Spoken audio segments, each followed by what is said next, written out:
Okay, welcome to a live session for the online astronomy class. I'm Chris Impey, your professor, and looking forward to going actually tomorrow on a trip to Ethiopia, a new destination for me. I'm on the organizing committee of the first international astronomy meeting, not only in that country, but I think in the whole of North Africa, so it's quite exciting. And that's an exotic destination too, so I look forward to a couple of days travel at the end. Meanwhile, the floor is open for your questions on astronomy. Thanks for joining us, everyone. The first question is from Junaid Atta, who asks, why does Venus have an opposite motion compared to the other planets in the solar system? It's a very good question, and the simple answer is we don't know for sure. Technically, Venus is a retrograde orbit, which it means it moves around the sun in the same direction as all the other planets, but it spins in the opposite sense to its motion around the sun. So that means its angular momentum vector, to give it a physical interpretation, is pointed in the opposite direction. And that's very unphysical because the material that formed the planets is all rotating around the sun in a particular direction, and the material that forms the planets would share that rotation. So it's natural for them to spin the same way individually that they move around the sun. Venus does the opposite. That shouldn't be part of the formation process, so it must have been caused by something that happened after the formation. And the answer to what is simply unknown, but it almost certainly would have to be an impact early in the history of the solar system. And that's quite interesting and tricky to arrange specifically, because the odds of an impact from a large enough early object to flip Venus on its head, a glancing blow if you like, yet not destroy the protoplanet entirely or knock it out of its orbit or make it migrate in the solar system to a completely different position and possibly fall into the sun or leave the system, those odds seem fairly small. So it's a very particular occurrence that would lead to a retrograde motion of a planet. And it is indeed unique. It's one of those little puzzles of the solar system, because our archaeology of the 4.5 billion year history is just insufficiently detailed to be able to trace back events that happened possibly in the first few percent of the solar system's history. Ready for the next question? Thank you, Chris. The next question is from Alexis, who is on with us live, who would like to know, could a nebula collapse and directly form just a rogue planet? Like, could it collapse just enough to form a planet, but not any other bodies like a star? That's an interesting question. I mean, technically, yes, because a gas cloud, a nebula, or a low-density diffuse gas cloud, if it's gravitationally collapsing, it can, of course, form an object of essentially any mass at the center. Now, we know that stars form by nebular collapse, so gas clouds collapse to form stars, and they tend to be large enough gas clouds that they form a group or cluster of stars. The mechanism doesn't seem to often form individual stars, and by that same reasoning, it's probably less likely that a nebular region, a nebular gas cloud, will form an individual planet, which is tens or hundreds of times smaller than a star. So technically it's possible, but in practice that's not really what we think happens. We think that the units, gas clouds of course cover a huge range of mass spectrums, so some gas clouds must exist in the Milky Way, just meandering around the disk of the Milky Way, which have essentially the mass of a planet.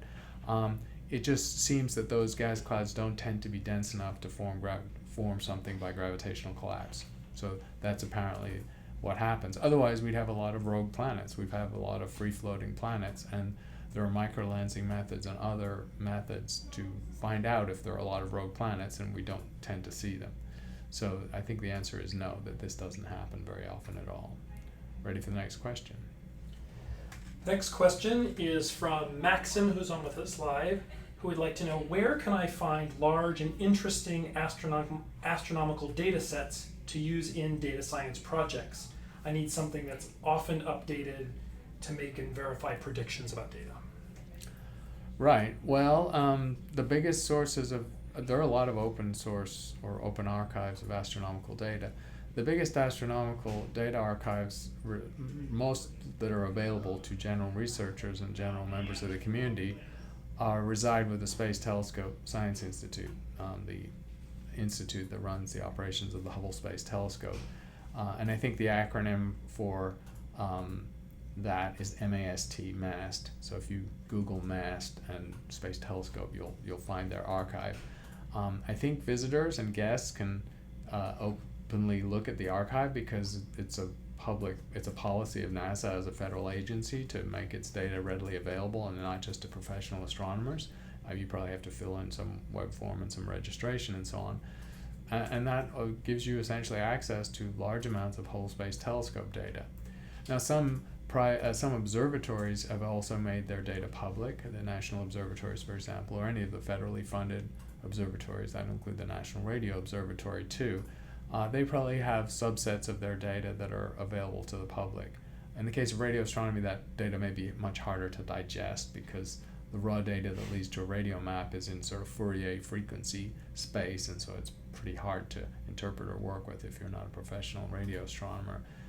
The National Optical Observatories will have some of their data public, and I'm just less familiar with whether members of the public and others can access those images or spectra, because there's a lot of spectroscopy too. But the short answer is Space Telescope's probably your best bet, and then there are possibly other archives in the national observatories. Ready for the next question.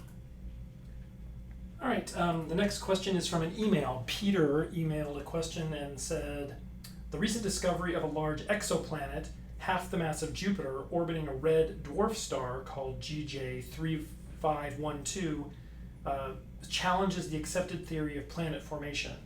And Peter would like to know, in what way does the present theory need to be modified to accommodate this new phenomenon, and why does this break what we thought we knew? Right.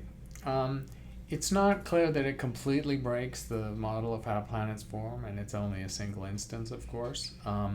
But it is a pretty extreme example of a very high ratio of the mass of a planet to the mass of its star. If we just take the solar system as an example, the largest planet, the big giant planet of our solar system, the beast, is Jupiter, and then we have the Sun, and so that's a factor of 100 or so between the mass of Jupiter and the Sun. In the case of a dwarf star, it has a much lower mass, and we have a significant fraction of a Jupiter mass for the planet. So this planet is 10 or 20 times larger relative to its star than any planet in our solar system, for example. Now, does that mean it could not have formed naturally that way? No, not necessarily. If depending on the rotation properties, it depends on the initial conditions of the gas cloud that forms the star, whether the density in the disk nearby is sufficient for the nucleus of a gas giant to form and then the gas to accrete on the giant planet and lead to something pretty big.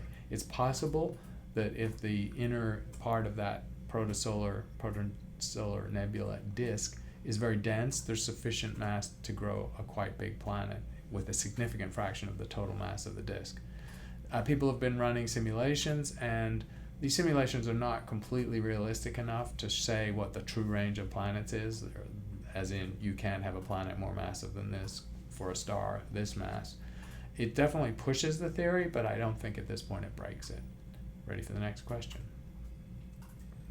All right, the next question is from Talal, who's on with us live, who would like to know, why was Pluto demoted to dwarf planet? This happened with the International Astronomical Union voting in 1995, I think the year was, on a couple of resolutions, which in the end and for practical purposes, demoted planet Pluto to the status of a dwarf planet. The first resolution actually created the category called dwarf planets, which applies to more than just Pluto. And then the second looked at the particular instance of Pluto and decided that by its properties, it was a dwarf planet more than a regular planet. The basis of this distinction is several-fold. A real planet has to have enough self-gravity to be round. Now, Pluto pretty much fits that definition. It's not perfectly round, but it's close to round, so it's a planet by that definition. But Pluto has a couple of other strange properties. It's in a pretty elliptical orbit and a highly inclined orbit. And its orbital properties indicate that it was captured in the outer solar system from the Kuiper belt, from regions much further out. And it was not born in its current place or as part of the protosolar disk that formed the rest of the planets. So that's the first piece of evidence that it's not a planet. It's obviously much smaller than any planet. It's on the same scale as some terrestrial planets or even the largest moons of giant planets. So it's extremely small. It has orbital properties indicating that it's captured. And the formal part of the definition of planet that Pluto failed and therefore was ejected from the club is that a planet, in quotes, has to clear its orbital region of the solar system in which it formed. Because planets, when they're forming, essentially vacuum up all the dust and gas in a sort of zone, an orbital zone around their distance. And it looks like there's no way you can imagine that Pluto cleared out its zone or had its own zone. And so it failed by that criterion. That's a very interesting criteria because it's a technical criterion based on modeling of how planets form in early solar systems. And some people argued we just don't know enough about how that process works to use that as a criteria for demoting Pluto. But of course, most of the objection to demoting Pluto came from more emotional reasons attached to people being used to it. It was discovered in 1930, and some people thought it unseemly that people waited until Clyde Tombaugh, the discoverer, was dead, had been dead just a few years before demoting it. But the definition and the demotion seems to have stuck, and despite some occasional hand-wringing in some even astronomical communities as well as the general public, Pluto is stuck in this category of dwarf planet, and there are other members of that category now. Ready for the next question?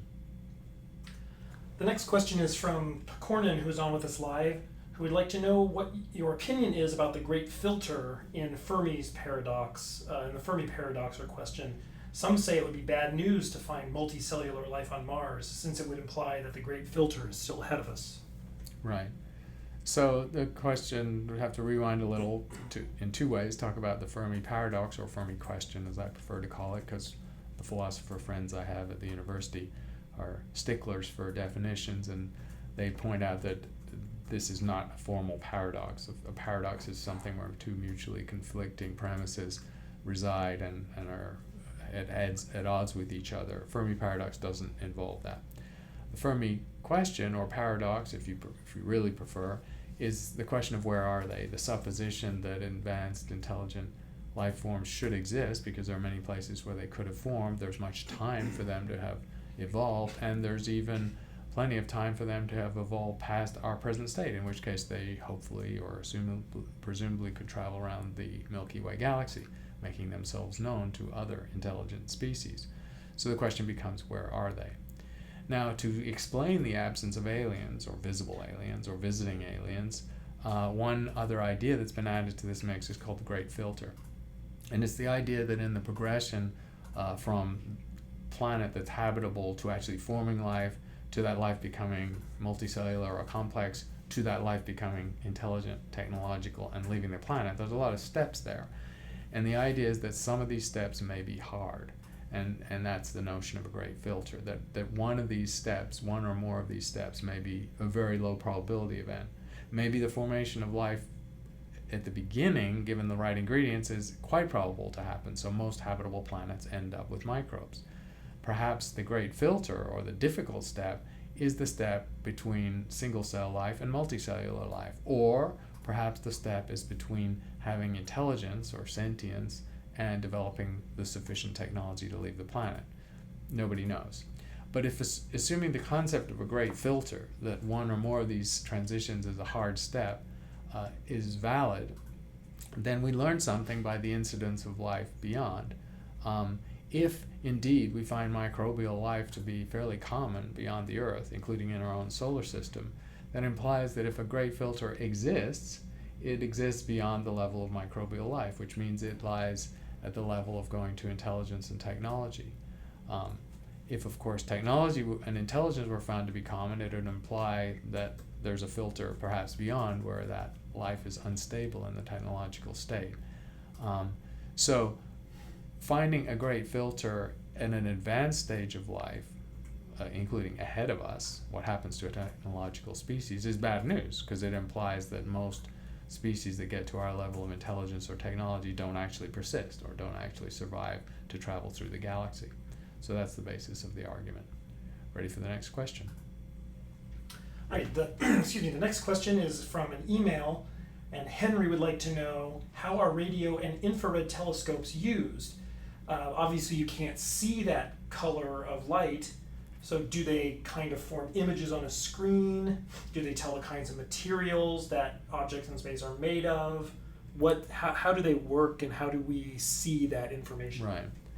So infrared and radio waves are part of the electromagnetic spectrum, so the question is now referring to astronomy beyond the visible spectrum in the sense of longer wavelengths or lower energies. So when you go past the visible range, you hit the infrared, near infrared, far infrared, and then when you go past that, you hit microwaves and then radio waves. So let's think of what you can do. Well, first of all, two parts to the answer. One is how you detect such long wavelengths, how astronomy is done at these wavelengths, and second, what kind of things can you learn about the universe from these wavelengths. As far as the detection goes, these types of radiation each have their own detection methods.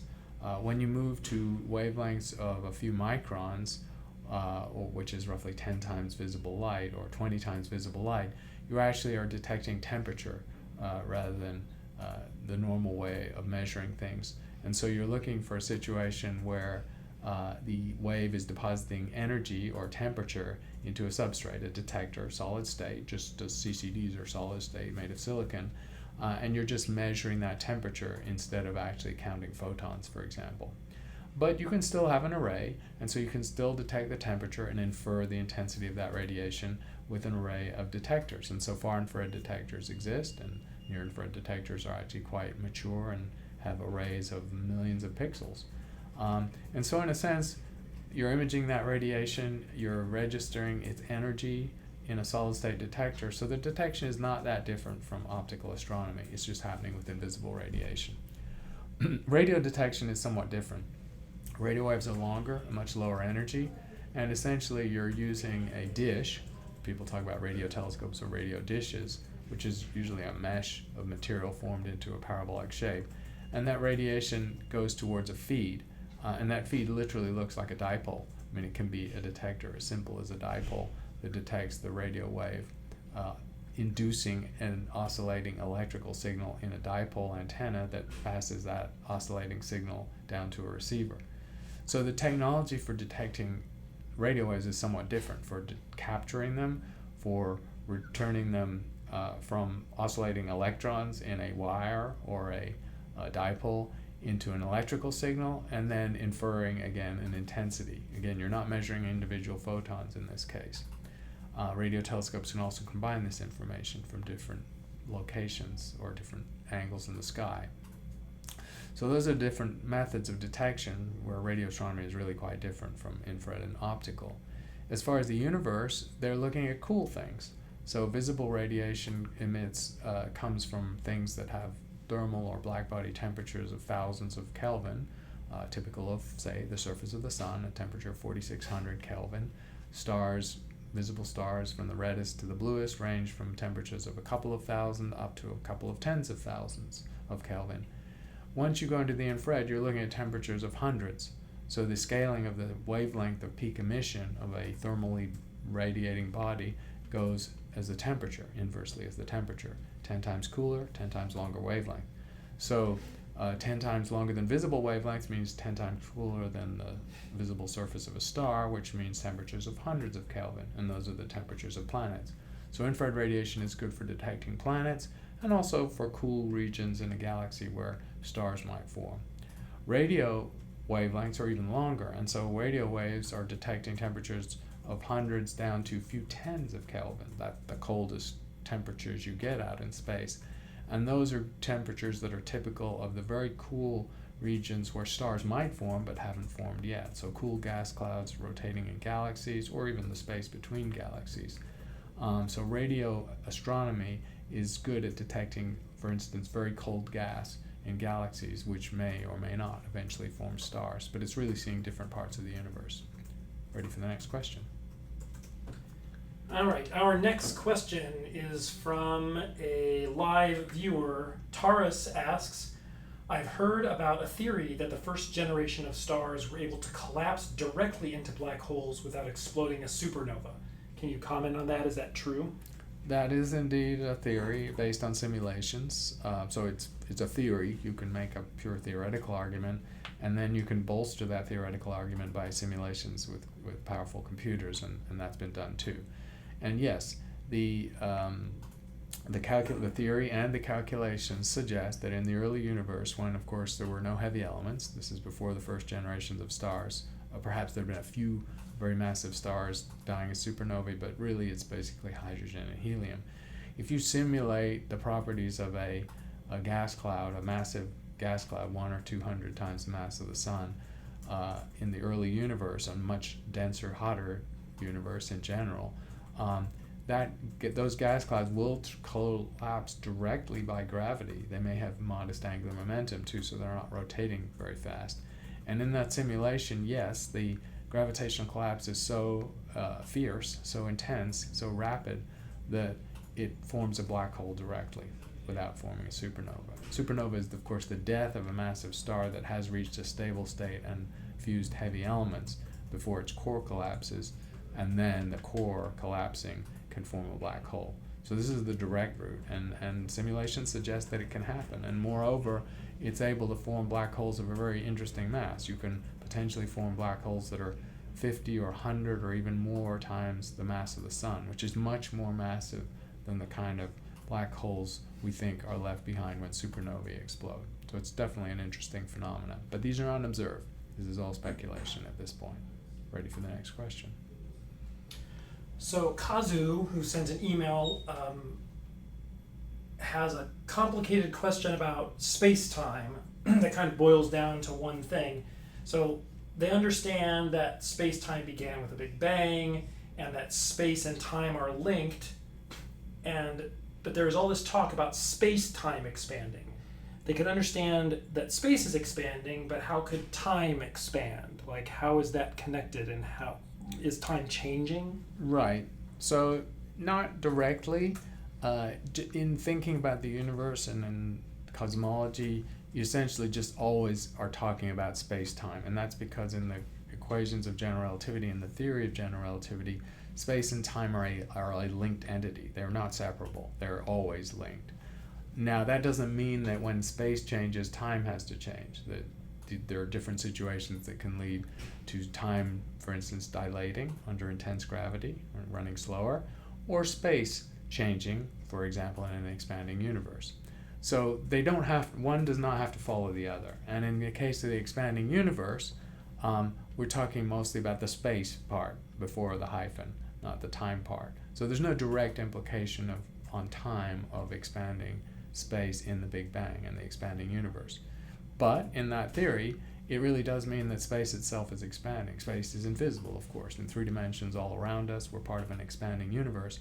And it just means that if we look at markers of space-time, like galaxies that are well separated from each other, not held by gravity to each other, they will be moving apart from each other because of the expansion of the underlying space itself. In general relativity, space-time and space itself is a manifold. That's a geometric quantity, a mathematical quantity, really. It doesn't necessarily have any physical meaning because it's the vacuum, it's empty space, which is a bizarre concept. And astronomers essentially use the objects in space, the collapsed objects by gravity, stars and galaxies, to trace out the expansion of space-time. Ready for the next question? Brandon is on with us live and would like to know if there is a limit to how big a rocky planet could get. Can you only get, or could you possibly get a rocky planet that was the size of the sun, for example? And that's a good question. And again, simulations are a guide, but observations are going to be required to be really sure. So in formation of planets around sun-like stars, like in our case, the solar system, it's fairly routine to get super-Earths. So for instance, our solar system is rather unusual because the rocky planets that we have are, the largest of them are Venus and the Earth, which are very similar in mass. We've now seen a lot of exoplanets around sun-like stars that include super-Earths, that is up 3, up to 5, maybe 7 times the mass or size of the Earth. So it's certainly routinely possible to get rocky planets that are 4, 5, 6 times larger than the Earth. We also think that the cores of the giant planets in our solar system are quite massive. It's very hard to measure them with any accuracy, but it's almost certain that the giant planets, Jupiter, Saturn, and Uranus and Neptune, at a smaller degree, have rocky cores that are 3, 5, maybe 10 times the mass of the Earth. So in those theories, up to say 10 times the mass of the Earth is possible, and they're hypothesized as the core that eventually grew a gas giant planet. But no simulation yet for the formation of any reasonable mass star has come up with the formation of a rocky object that is much more than 5 or 10 times the mass of the Earth. And in part, that's just because there's not enough material. Most of the material in a solar nebula is hydrogen and helium. Remember silicon, carbon, nitrogen, these other elements produced in stars that are part of a solar nebula. They're 1 part in 1,000 or 1 part in a few hundred of hydrogen and helium. So you simply don't have enough heavy elements to make dust grains or rocky material to grow a Earth-like planet more than 5 or 10 times the mass of the Earth. Ready for the next question? The next question is from Debaparna, who's on with us live, who would like to know if you can explain superluminal gamma ray bursts. What are they, and what part of them is superluminal? So gamma ray bursts are the cataclysmic death of a star. These are events that are more dramatic, but analogous to a supernova. So it's a massive star collapsing by intense gravity, forming a black hole, spinning object, and in the blast wave, you can generate a very rapid pulse of gamma rays that then rapidly fades as the blast wave moves out. Now, because the object is spinning, some of the material is ejected along the axis, a high energy relativistic plasma. And when that happens, when radiation is being created at almost the speed of light, then inhomogeneities or blobs, or the working end of the radiation as it blasts out away from the star, can appear when seen from certain angles to move faster than light. And that's essentially an aberration effect. It's sort of an optical illusion. It's because the material is traveling close to the speed of light, but at a very small angle to the line of sight. So that's called superluminal motion. It was observed in radio sources, for example, extragalactic radio sources, so huge black holes and big objects. It's also observed in gamma ray bursts, smaller objects, individual stars. Ready for the next question? The next question is from Vidhi, who is on with us live, who would like to know if dark matter obeys Newton's laws of motion. For example, if some sort of force is applied on it by an object, if it exerts an equal and opposite force, or any of the others. Yeah, it's a good question. I mean, dark matter is, we don't know what it is.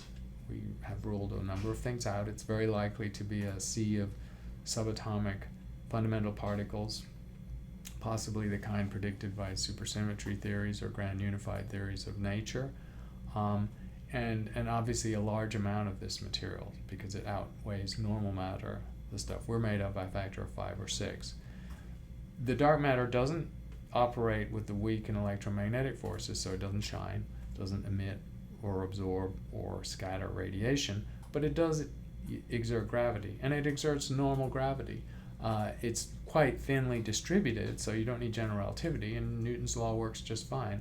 So yes, simple answer is dark matter in whatever situation, in an individual galaxy or in larger regions of the universe, is operating by Newton's law of gravity, and indeed it can exert gravity on itself, and so dark matter is clumping and clustering over time as the universe evolves.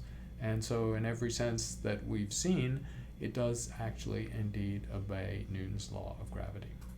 Ready for the next question? Another question from a live viewer, Brandon asks, if the Earth was sucked into a standard black hole, where does all the rock and matter disappear to? Surely you couldn't compress a planet made of rock the size of Earth down to the size of an atom. Well, if the Earth or an Earth-like planet fell into a black hole, something, say, 5 times the mass of the Sun, 4 or 5 times the mass of the Sun, the minimum mass for a solar dead star black hole, we don't actually know what would happen. What would happen is as it fell into the black hole, people have simulated aspects of this, as a rocky object falls towards the black hole, towards the event horizon, the tidal forces would quickly become so extreme that it would be ripped apart. So even before it got close to the event horizon, an Earth-like planet would be essentially ripped apart into a tidal stream, into a shredded set of much smaller rocks falling into the black hole. We saw a version of this when comet Shoemaker-Levy fell into Jupiter.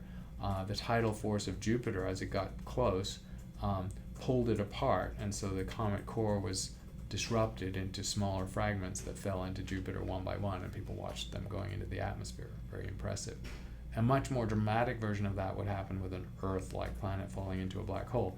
So by the time that material got close to the event horizon, it's probably been shredded down to mountain-sized or smaller rocks, because the structural integrity of rock is lost with such tidal forces. I don't think it would get shredded down to sand or smaller particles, but actually I don't know. And that material will just gradually fall into the black hole. So within the event horizon, indeed, the theory says that it will keep falling. It moves towards the region of central density, which is a cusp, which is a singularity, and is indeed compressed to zero dimension, which is why we know black hole theory is incomplete, because the theory is saying something that doesn't sound very sensible. But that's roughly what we'd be able to see before it fell in. Afterwards, all bets are off. We simply don't know what happens to the material inside the event horizon. Ready for the next question? Anthony sent an email asking if you could talk about the cosmic neutrino background and how it is detected. So, neutrinos are a very important fundamental particle because they're part of the standard model of particle physics. They are observed routinely in nuclear reactions, and the biggest question in astronomy has become whether they have mass or not, because neutrinos are as abundant as all the other subatomic particles. They're as abundant as electrons or protons or neutrons. So if they had mass, they are a significant component of mass and energy in the universe. And the simple answer is we don't know.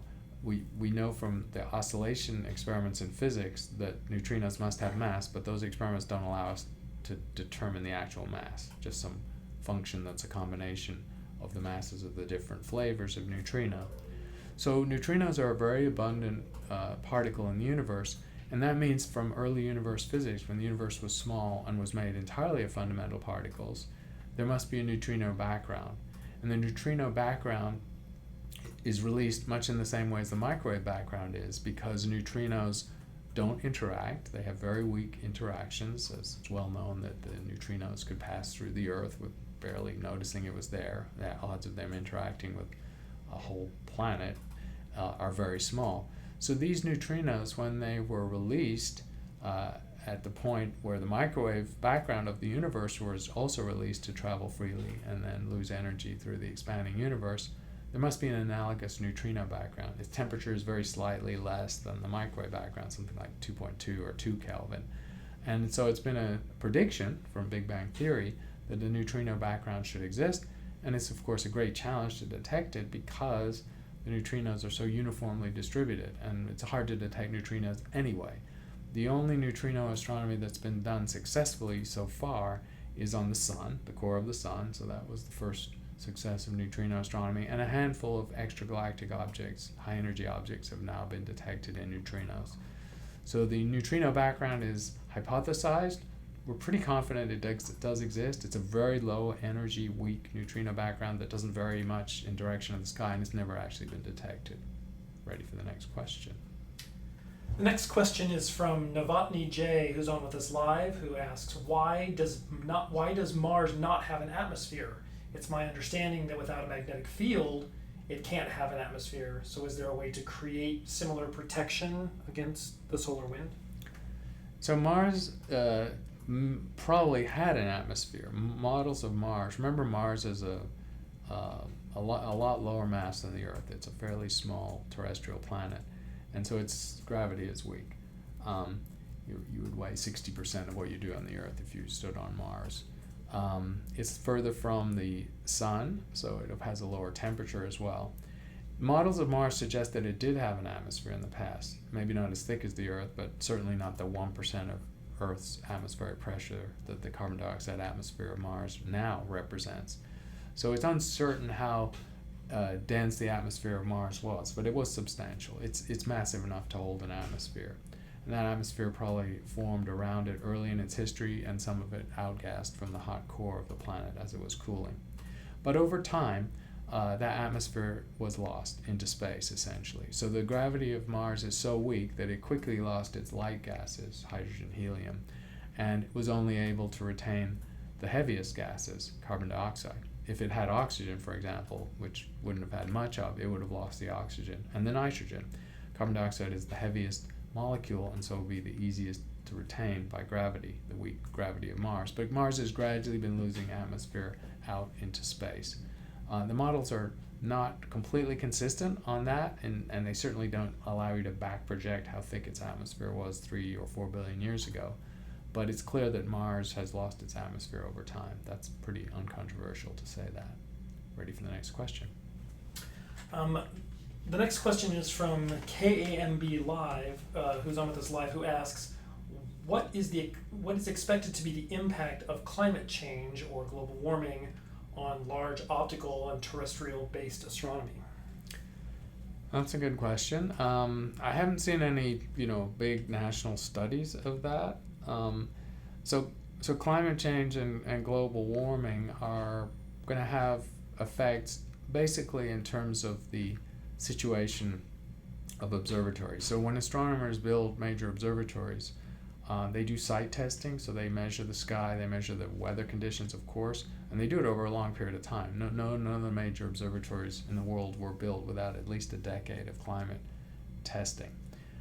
What's happening now, of course, is the climate is changing, and so some of those observatories that were selected in the past based on their advantageous properties climatically are getting less advantageous.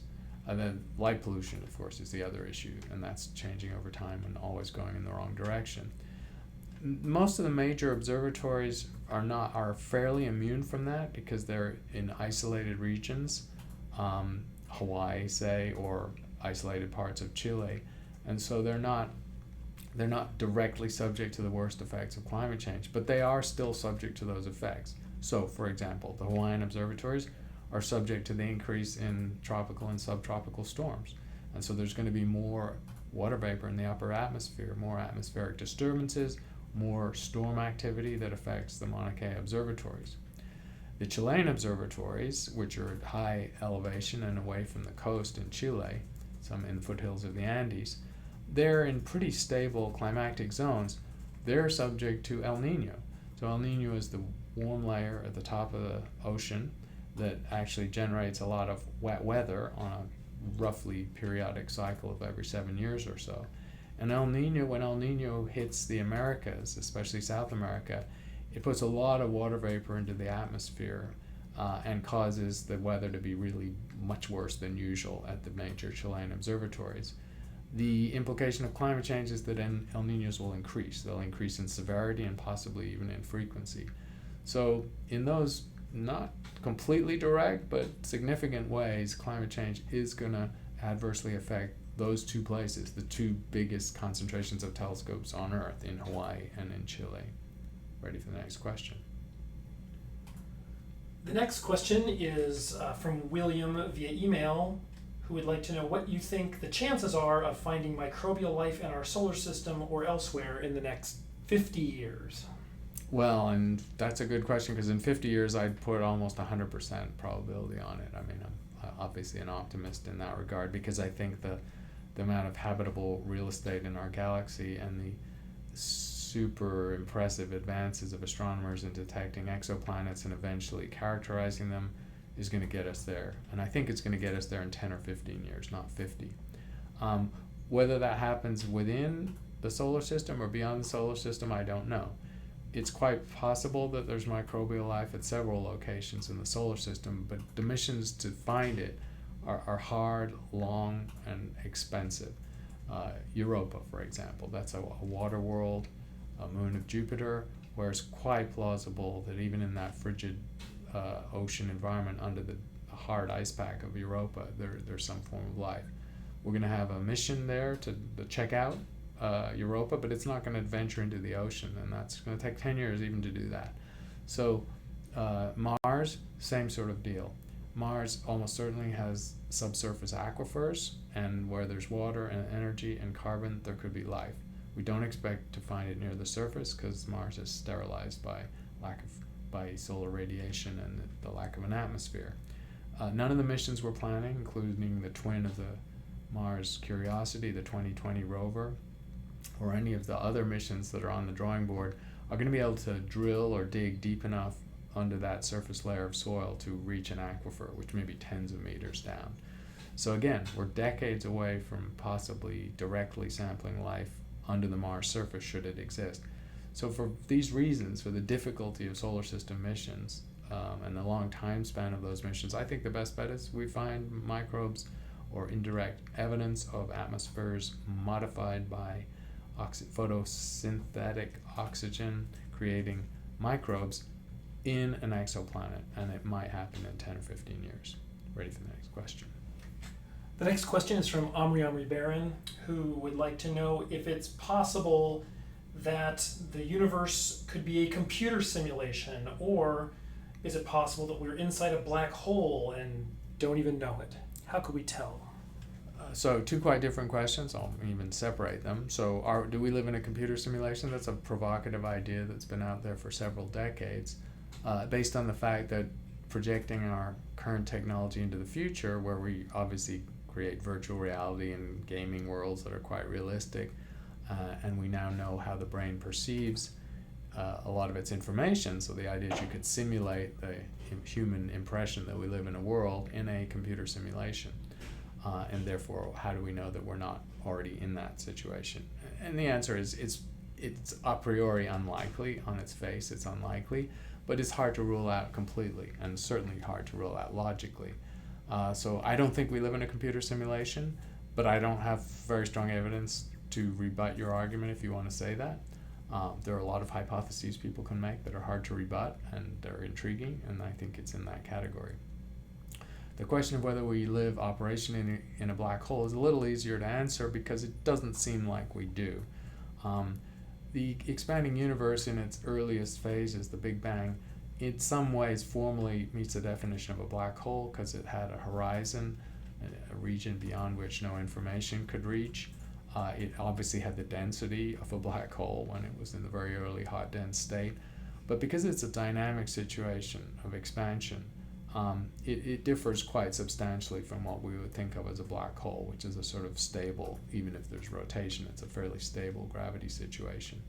There's no evidence that we have an event horizon beyond our situation, i.e. we would have to see an event horizon, we'd be within an event horizon if we were in a black hole. We do have a horizon, which is to say a limit to our ability to gather information from a distant universe where things are moving away from us very fast. But that's not the same as living within an event horizon. That's a sort of radiation or signal horizon. So no, I don't think we live in a black hole. Ready for the next question. All right, the next question is from Eddie, who is on with us live, who would like to know if gas planets may have a rocky or metal core with the rest of the mass being gas. Why is a planet like Venus not a gas planet? It has a thick atmosphere and a rocky body. And so if it's not, what are the requirements to be a gas planet? In the classic formation scenario of solar systems, and our solar system becomes an example of this, there would be rocky nuclei for all the planets, so the 8 major planets, the inner 4 and the outer 4. And so there are rocky cores, Earth-ish mass for Earth and Venus, smaller for Mercury and Mars, and larger for the giant planets in the outer solar system, 3 to 5, maybe 10 times Earth mass. And all of those rocky cores, once they form, start accreting or gathering by their own gravity gas as they orbit around the young sun. And the question of how much bigger they get, or how much more massive they get by gathering that mostly hydrogen and helium from the solar nebula, depends on how far away they are from the star, and depends on their spacing. And if they have and of course it's a little nonlinear, because as a planet grows from its initial rocky core, it gets more mass and so gathers more mass until it's eventually cleared out a zone around the star. Now in the outer solar system, because just in surface area terms, there's a lot more material. So having formed a pretty massive core anyway, much bigger than an Earth mass, you start with more gravity, there's more material to accrete, and so it's natural that eventually you can grow a gaseous envelope around your rocky core that actually is much more massive than the rocky core itself, hence the giant planets. In the inner part of the solar system, there's less material available. Just again, a surface area argument is quite simple. The amount of material goes as the square of the distance from the star. So the Earth and Venus and Mars never had as much material to gather in the first place. They were smaller rocky cores because there wasn't as much rocky material to make the core in the first place. And so their gravity was not able to gather very heavy or massive atmospheres. Venus, is the extreme case because it obviously has a thick, dense atmosphere, but that atmosphere is a very, very small fraction of Venus's mass, whereas the gassy atmospheres of the giant planets in our solar system far exceed the mass of the rocky cores. Ready for the next question? The next question is from Hazem Faraj, who sent an email asking if the New Horizons flyby of the objects in the outer solar system, Pluto and Ultima Thule, changed any of our theories about the formation of the solar system. Not directly, but New Horizons has given us a lot of new information. The biggest thing New Horizons did, of course, is in its rapid flyby of Pluto, it put Pluto on the map as a very complex, interesting world with geological activity, with complex topology on the surface, just not a dead rock in the normal way we think of it. So New Horizons, really reanimated the idea that small planets, dwarf planets, or small objects in outer solar system are not uninteresting to geologists and maybe potentially even to biologists, because under their surfaces there may be enough heating for liquids to exist, including liquid water. As New Horizons continues to gather data, send back with its relatively weak transmitters now, it's obviously going to be able to spot dwarf planets or large objects in the outer solar system in the Kuiper Belt. And we know those exist, and astronomers are looking for them with ground-based telescopes too. So yeah, New Horizons hasn't really recast our idea of how solar systems form, but it's recast our idea of what outer solar system objects are really like. Ready for the next question? All right, the next question is from Nilesh Sharma, who's on with us live, who would like to know simply, what is symmetry? Talk a lot about time symmetry and other symmetries in physics and astronomy, but what does that mean? Symmetry is a principle in physics that relates to it's a sort of elegance principle, if you like. It says that properties of subatomic particles, for example, or forces of nature are not arbitrary, but they have a certain sort of aesthetic quality that relates to equal amounts of one quantity versus another. So symmetry in quantum properties means the symmetry between matter and antimatter, where matter and antimatter have equal and opposite sets of quantum properties, and they really behave like mirror images of each other. So that's one form of symmetry. Another version of symmetry emerging from physics is that when you have things that appear to be different in the everyday low energy and low temperature world, because the universe is mostly cold and low energy, those may be reflecting symmetry or similarity or identical nature at a much higher energy. And so symmetry in laws of physics terms says that the quite distinct and particular properties of the four forces of nature is somewhat of an illusion of the low energy, low temperature universe we live in. And if we could create the very high energy, high temperature universe of the early Big Bang, we would see symmetry or unity among these four forces where they're not distinct from each other. So there are different ways of thinking about symmetry, but it's essentially a simplification principle. Ready for the next question? The next question is from a live viewer, Miss Sweetie, who would like to know, why doesn't the ammonia and methane in Jupiter's atmosphere sink down to the core? Some of it probably does, but in terms of molecular mass, and because those are heavy-ish molecules, they will only sink compared to other molecules. So ammonia and methane are NH3, NH4. These are not as heavy, say, as carbon dioxide. So carbon dioxide is a heavier molecule, and there are other heavier molecules. Nitrogen, for instance, the Earth's atmosphere is in. So it turns out that those interesting molecules are not the heaviest molecules in the Jovian atmosphere. They will, however, of course, sink relative to the hydrogen and helium that most of the atmosphere is made of. So those molecules are more abundant in the sort of lower in the atmosphere, high velocity inner belts than they are in the sort of more diffused outer atmosphere. They'll also churn, so they're prevented, of course, from completely sinking to the surface, say, far in the interior of Jupiter and Saturn, because there's a lot of convection, there's a lot of differential motion or shear in the very rapid winds on Jupiter, hundreds of miles an hour. And that keeps them stirred up and churned up, so it keeps those molecules bubbling up to higher elevations in the atmosphere. Ready for the next question? All right, this is going to be our last question for today from Eddie, who would like to know how close a planet can get to a star and still maintain an orbit. And for planets like hot Jupiters, are they being stripped of their materials by their stars? Yeah, hot Jupiters, we presume formed further out and then migrated inwards by gravitational attraction, and then they park in an orbit where they're tidally locked. So at some point, they stop spinning in their own right because the gravity exerted by the star on them pulls the front face of the planet substantially stronger than the back face of the planet, and so it essentially locks in a always one side facing the star as it orbits. And that's a stable configuration. There may be gradual decay of the orbit so that it falls in, but a lot of planets migrating in can stay in a parked, tidally locked orbit for a very long period of time.